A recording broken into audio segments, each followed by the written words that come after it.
பிரியமானவர்களே, இயேசுவின் நாமத்தில் நான் உங்களை வாழ்த்துகிறேன். எப்படி இருக்கீங்க? நல்லா இருக்கீங்களா? சந்தோஷமா இருக்கீங்களா?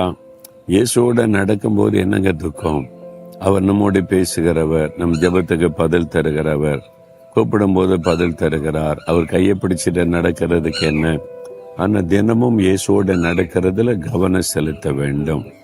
ஏன்னா அவர் எவ்வளவு பெரிய தேவன், வானத்தையும் பூமி உண்டாக்கினவர், சர்வலோகத்தின் ஆண்டவர். சாதாரண மனிதர்களாகிய நம்ம கூட அவர் நடக்கிறாருன்னு சொன்னா நம்ம மேல எவ்வளவு ஒரு அன்பு, உங்க மேல அவருக்கு எவ்வளவு ஒரு அன்பு அக்கறை இருக்கிறது.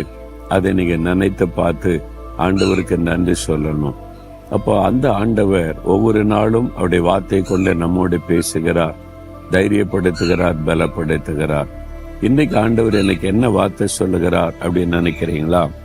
ஏசாயா 58 அதிகாரம் 9வது வசனத்துல ஆண்டவருடைய வார்த்தை உங்களுக்கு நான் சொல்லுகிறேன்.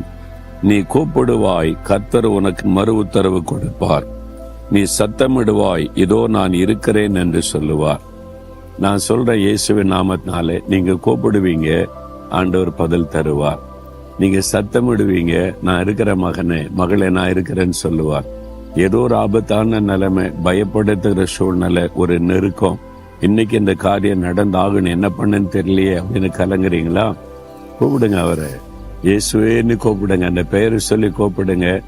உடனே அவர் பதில் தருவார். உங்களுடைய கூப்பிடுதலின் சத்தத்திற்கு செவி கொடுப்பார். இதோ நான் இருக்கிறேன் என்பதாய் சொல்லுவார்.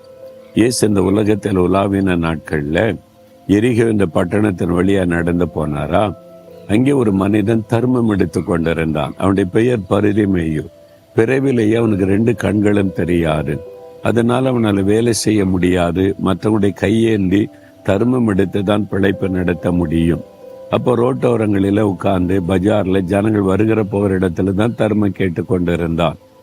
அப்ப அந்த வழியில திடீரென்று பெரிய சத்தம், சலசலப்பு கேட்டாரு.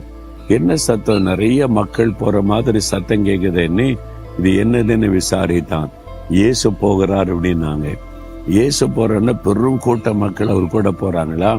அந்த சத்தத்தை கேட்டு இயேசு என்பதை அறிந்த உடனே அவனுக்கு ஞாபகத்தில் வந்தது, இந்த இயேசுவை தான் நான் தேடுகிறேன். அவர் அற்புதம்லாம் செய்யறாராமே, குருடருக்கு பார்வை கொடுக்கிறார், சப்பானிகளை நடக்க பண்ணுகிறார், தொழுநோய் உள்ளவங்களை குணமாக்குகிறார், நிறைய நான் கேள்விப்பட்டிருக்கிறேன். இந்த இயேசுவை சந்திச்சா என் வாழ்க்கையில ஒரு அற்புதம் நடக்குமே நினைச்சுக்கிட்டே இருந்த அவர் இங்க வந்திருக்கிறார். ஆமா, அவர் போயிட்டாரு, ஒன்னை தாண்டி போயிட்டாரு.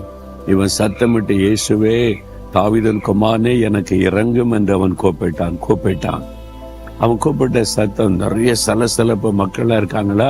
முதல்ல ஆண்டவருக்கே கேட்கல. ஜனங்கள்லாம் சொல்றாங்க, பேசாத, சத்தம் போடாரு, குருடன் அமைதியாரு. ஏசு ரொம்ப பிஸியா போயிட்டு இருக்கிறாரு, அவருக்கு எவ்வளவு பெரிய வேலை இருக்கு, நீ ஒரு குருட பிச்சைக்கார அமைதியாருடான்றாங்க.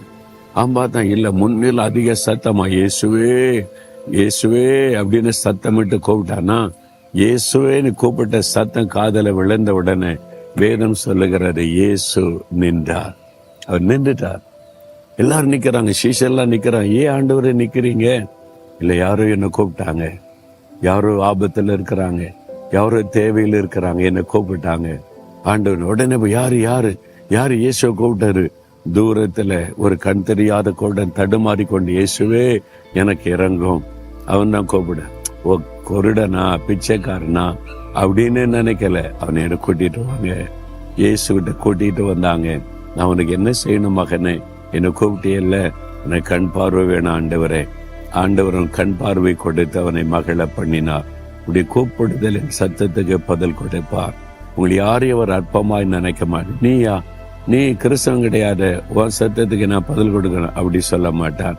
நீ பாவியான மனுஷன் ஆயிட்ட, நான் உனக்கு செவி கொடுக்க முடியாது சொல்ல மாட்டார். என் பாவத்தை மன்னிங்க, எனக்கு இறக்க செய்யுங்க, என் மன்னித்து எனக்கு சுகம் கொடுங்கன்னு கேட்டா போறோம், இறங்கிடுவார். உடைய கூப்பிடுதலின் சத்தத்துக்கு இங்க நான் இருக்கிறேன்னு சொல்லுவார்.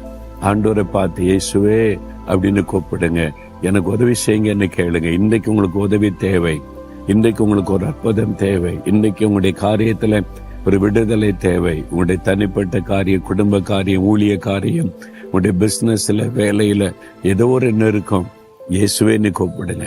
மனதில் கூட இயேசுவே எனக்கு உதவி செய்யுங்க, இயேசுவே எனக்கு ஒரு அற்புதம் செய்யுங்க. உடைய கூப்பிடுதலின் சத்தத்தை கேட்பார். இன்றைக்கு அற்புதம் நடக்கும், இன்றைக்கே பதில் தருவார். கூப்பிடுறீங்களா? இயேசுவே எனக்கு உதவி செய்யும்.